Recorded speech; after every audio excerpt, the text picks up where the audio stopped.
अस्सलाम वालेकुम students, welcome to my YouTube channel easy solutions of mathematics. आज की हमारी वीडियो में हम करेंगे example number 4 KL Mary mathematical methods of physics, page number 55। उसके ऊपर ये एग्जांपल दी हुई है और डिटेल में बिल्कुल भी नहीं बुक पे की हुई, इसलिए मैं आपको अपने नोट्स से करवाऊँगी। मैंने डिटेल में लिखी हुई है। पिछली 2 एग्जाम्पल्स में मैं काफ़ी डिटेल में आपको करवा चुकी हूँ, वो भी बहुत इंपॉर्टेंट थी। उसके बाद हमारे पास एग्जांपल देख लेते हैं फटाफट से। क्या हमारे पास find the eigenvalues and eigenfunctions of the functional हमें ये आई दिया हुआ है, subject to the end point conditions ये एंड द साइड कंडीशन ये। तब हमें एक इंटेग्रल ये दिया तो दूसरा इंटेग्रल हमें कंडीशन के बाद ये दिया हुआ है, मीन्स ये फिक्स्ड है। तो ये हमारे पास एफ होगा, ये हमारे पास जी होगा। तो इसको हम इस तरह से सॉल्व करेंगे। आइगन वैल्यूज और आइगन फंक्शंस को किस तरह से निकालते हैं ये हम लोग पहले पढ़ चुके हैं। इन्हें 3 केसेस में सॉल्व करते हैं। एक में हम लैम्डा को इक्वल टू 0 रखते हैं, एक में ग्रेटर देन 0, एक में लेस देन 0 रखते हैं। तो नेक्स्ट करेंगे तो इंशाल्लाह पता चल जाएगा। इस पूरे को हम लोगों ने एफ़ कह लिया और इसको हमने कह लिया ये हमारे पास जी है। वाई स्क्वायर है ना, एक्स को साथ लिखे ना लिखे कोई फ़र्क नहीं पड़ता, क्योंकि हमें पता है कि वाई जो है वो एक्स का फंक्शन है। एफ़ ये आ गया, जी ये आ गया, तो therefore H is equal to F plus lambda G. यहाँ पे एफ़ की वैल्यू लिखी थी प्लस लैम्डा और जी की वैल्यू लिखी थी। उसके बाद हमने ऑयलर-लैग्रांज इक्वेशन यूज़ की है। इसके अंदर एक्स भी है, वाई भी है, वाई डैश भी है। इसका mean simple Euler Lagrange equation use होगी। यहाँ पे हमने सिंपल एच का with respect to y derivative लेना है और वाई डैश के लेना है और वैल्यूज़ को पुट कर देना है।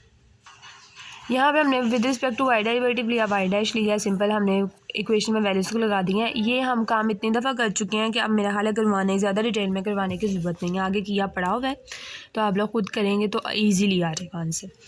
अब उसके बाद हमने एक दफ़ा और इस वैल्यू का डेरिवेटिव लेना है with respect to d x. जब हम इसका डेरिवेटिव लेंगे तो क्योंकि विद रिस्पेक्ट टू एक्स लेना है तो यहाँ पर हमारे पास प्रोडक्ट रूल लगेगा।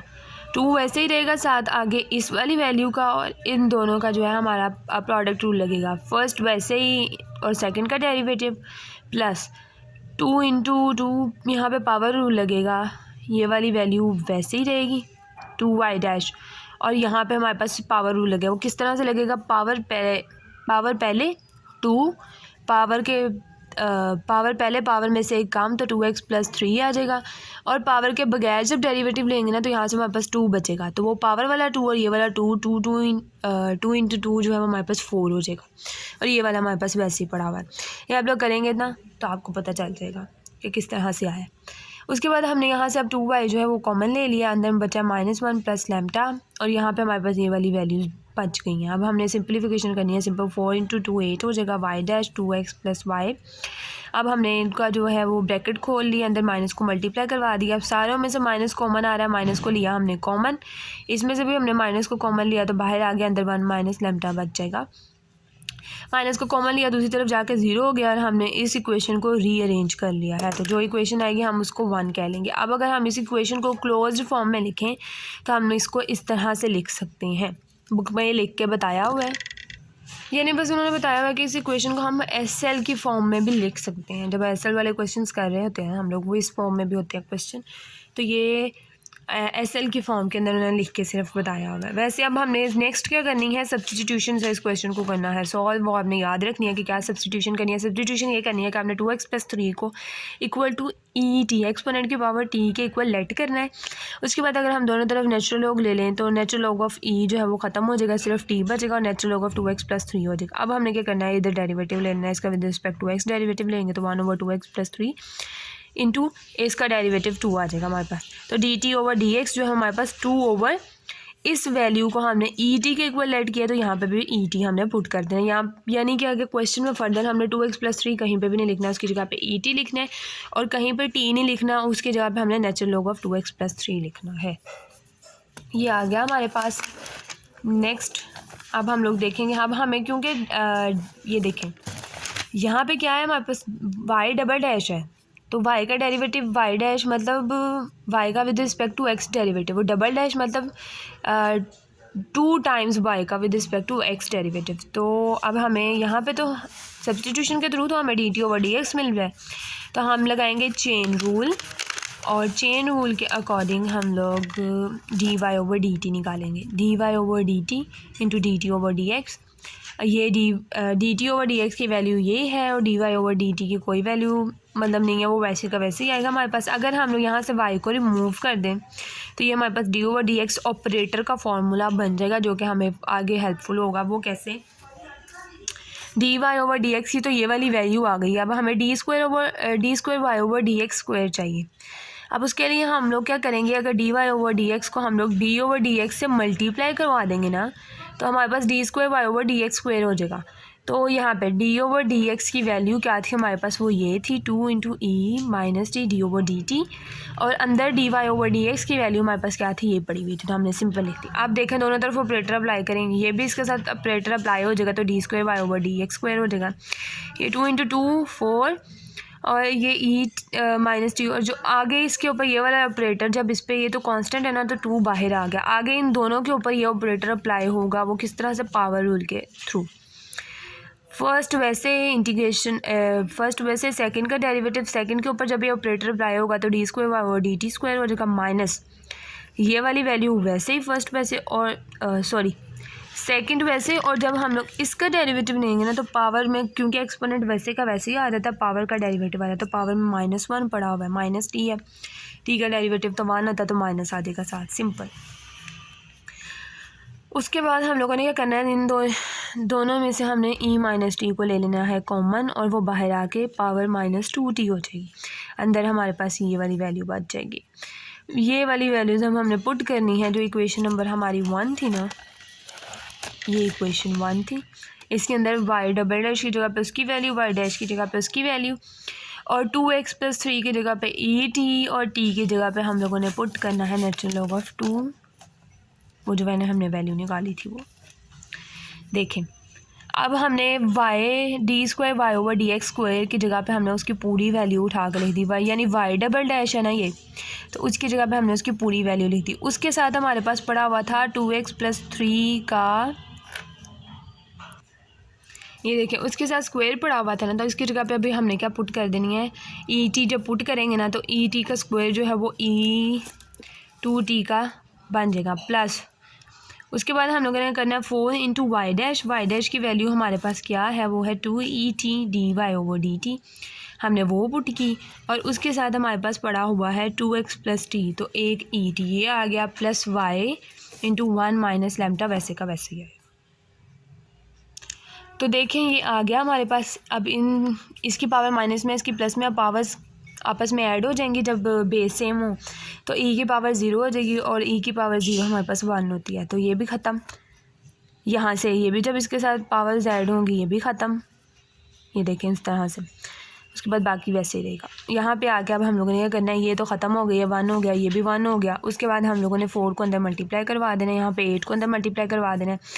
ये दोनों जो है +8 -4 है, जब इसमें 8 में से 4 निकालेंगे तो +4 हो जाएगा हमारे पास। ये हो गया प्लस फॉर्म। डेरिवेटिव को हम डी ऑपरेटर के फॉर्म में लिख सकते हैं। 4d 2 टाइम्स स्क्वायर है y का, डी स्क्वायर आ जाएगा, यहाँ पे फर्स्ट है, फर्स्ट डेरिवेटिव है डी आ जाएगा, +1 माइनस लैम्डा, ये हो गया। उसके बाद बाहर y मल्टीप्लाई होगा =0। उसके बाद हम लोगों ने क्या करना है, सिर्फ इस वाली वैल्यू को उठा के हमने =0 लिखा। उसके बाद अब हम लोग इसके ऊपर लगाएंगे अपना रूल, वो जो क्वाड्रेटिक फार्मूला है उसके थ्रू हम लोग इसके रूट्स बनाएंगे जो बन रहे होंगे। सिंपल इस फार्मूले में वैल्यूज़ पुट करनी है, सिंप्लीफिकेशन करनी है, ये सारी की हुई है। देख लें यहाँ से 1 1 कैंसिल हो जाएगा और हमारे पास सिंपल ये वाला फार्मूला आ जाएगा डी का। तो रूट्स आगे, वेयर लैम्डा >0 भी हो सकता है, =0 भी हो सकता है, <0 भी हो सकता है। तो हमने ये तीनों केसेस डिस्कस करने हैं। बुक में उन्होंने सिर्फ कोई एक केस डिस्कस किया हुआ है जिससे आंसर आ रहा है सिर्फ, लेकिन हमने तीनों केसेस डिस्कस करने हैं। एक तो हमें समझ आएगी कि हम लोग कर क्या रहे हैं, दूसरा ये कि एग्जामिनर को भी तो पता चलेना हो क्या रहा है। उसके बाद जब हम लोग लैम्डा को अगर 0 पुट कर दें, अगर हम लोग यहाँ पे ये था ना, अब मैंने 2 को अलग अलग नीचे लिख लिया, फ़र्क कोई नहीं पड़ता। लैम्डा को अगर हम 0 करेंगे तो ये तो ख़त्म हो जाएगी, तो -1/2 सिर्फ बचेगा हमारे पास। तो ये हमारे पास हो जाएंगे रिपीटेड रूट्स, -1/2 + -0 रिपीटेड रूट्स हो जाएंगे। तो वो हम रिपीटेड रूट्स को किस तरह से लिखते हैं, C1 + C2 × t, क्योंकि t की फॉर्म में चल रहे हैं ना, कि हमारा जो इक्वेशन थी जिसको हमने सॉल्व किया, उसमें हमने शुरू में सपोजिशन 2x + 3 उसको एक्सपोनेंट ऑफ t की फॉर्म में किया हुआ है, यानी t की फॉर्म में कन्वर्ट किया हुआ है फंक्शन को सब्स्टिट्यूशन के थ्रू। C1 + C2 × t इस मल्टीप्लाई बाय एक्सपोनेंट के पावर -t/2 आ गया यहाँ से। और यहाँ पे हमें पता है कि e t जो है वो 2x + 3 के इक्वल होता है।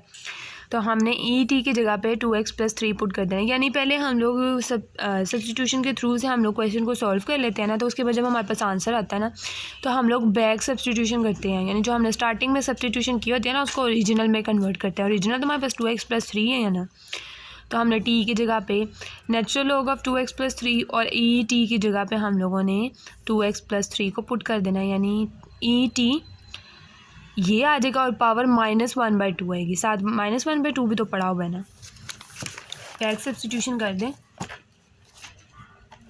ये हमने बैक सब्स्टिट्यूशन कर दी। कंडीशंस हमें गिवन क्वेश्चन में है y(0) = 0, y(3) = 0, क्योंकि अब हमने इस क्वेश्चन को अपनी ओरिजिनल फॉर्म में इसलिए कन्वर्ट किया है कि हमारी इनिशियल कंडीशंस ओरिजिनल फॉर्म के अकॉर्डिंग दी हुई हैं।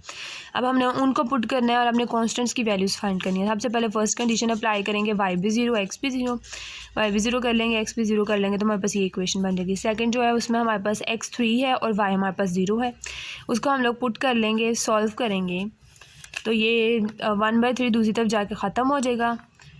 और हाँ, उसके बाद देखिए नेचुरल लॉग ऑफ 9 है।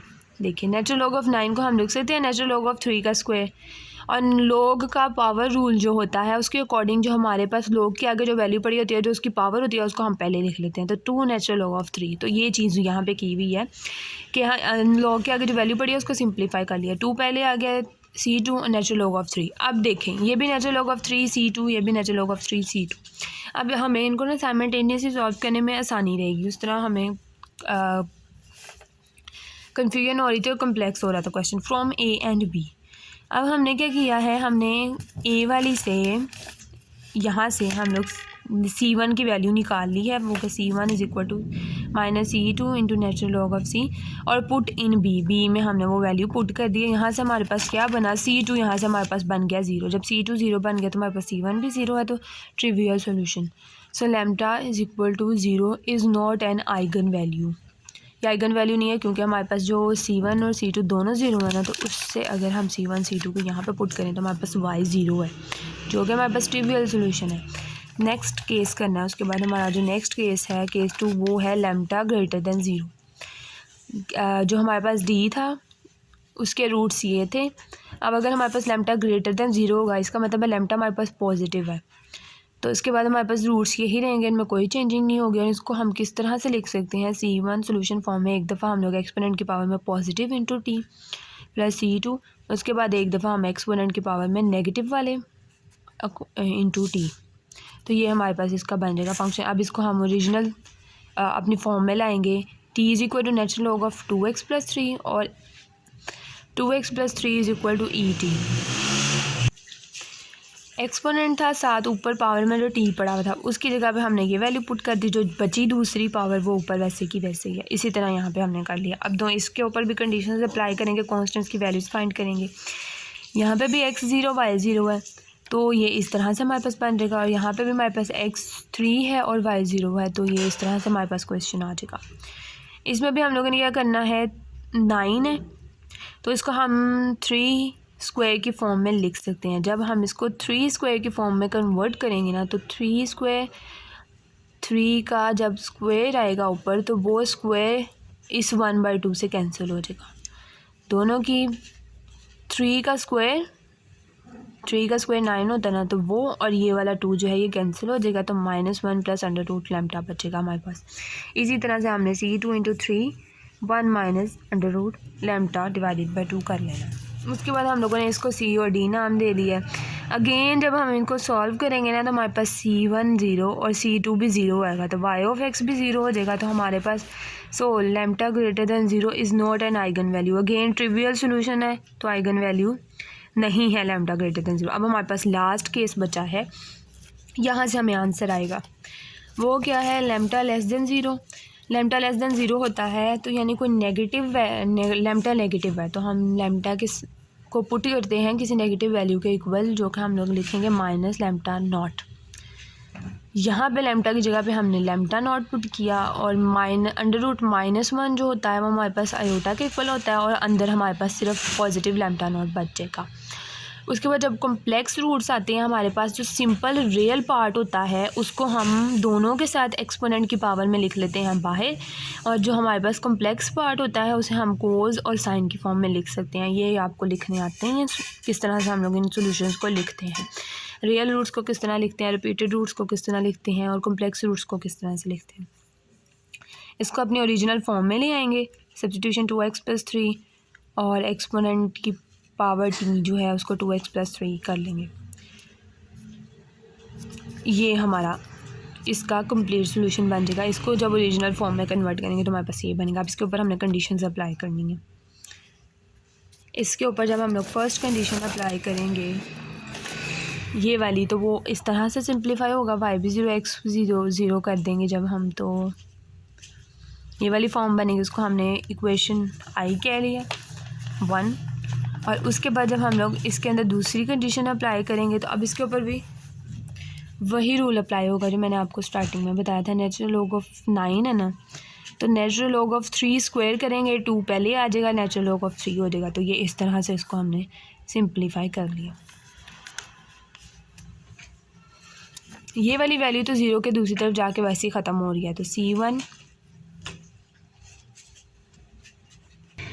ये ना असल में यहाँ पर ख़त्म ही नहीं की। ये देखें 3 स्क्वायर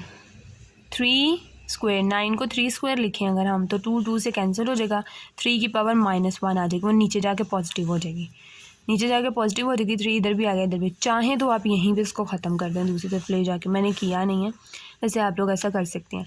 इसको आप वहाँ दूसरी तरफ ले जाके 0 कर देंगे, यहाँ से भी 3 ख़त्म, यहाँ से भी 3 ख़त्म, तो आगे जाके कोई इफेक्ट नहीं करेगा आंसर को बिल्कुल भी, अगर आप स्टार्टिंग में कर लें। स्टार्टिंग में नहीं करेंगे तो जिस तरह मैंने किया हुआ है कि 3 स्क्वायर करें, 2 से कैंसिल हो जाएगा, 3 को नीचे ले आएंगे।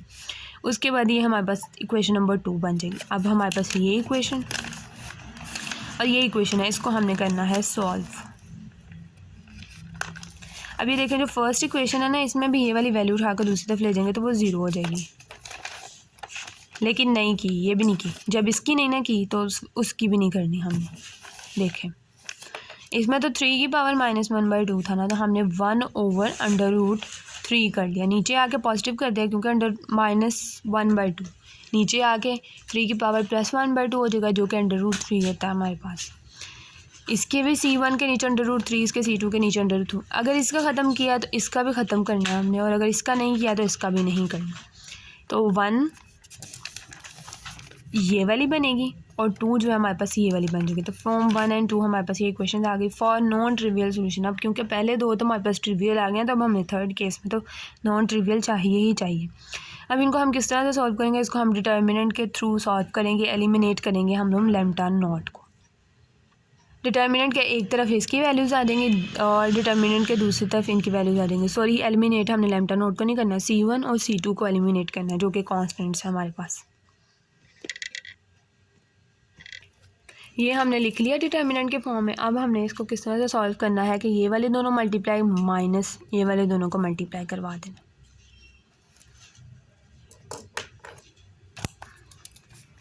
जब इन दो को मल्टीप्लाई करवाया तो 1/3 आ गया। जब इन दोनों को मल्टीप्लाई करवाया तो यहाँ पे भी एक 3 आना है और कोस और साइन ये आ गया। उसके बाद हम लोगों ने क्या करना है, ये इनमें से तो कॉमन आ जाएगा। ये 1/3 जो है वो यहाँ से दोनों में से कॉमन आ जाएगा, दूसरी तरफ जाके 0 हो जाएगा, जो मैंने आपको पहले बताया। अगर आप पहले ही 0 कर लेंगे तो इधर आगे तो आपके पास कुछ होगा ही नहीं। उसके बाद ये देखिए फार्मूला बन रहा है, कोस साइन है, यहाँ पे भी कोस साइन है, तो sine alpha plus cos beta minus cos alpha sine beta. तो साइन का फार्मूला बन गया sine alpha minus beta, sine alpha cos beta.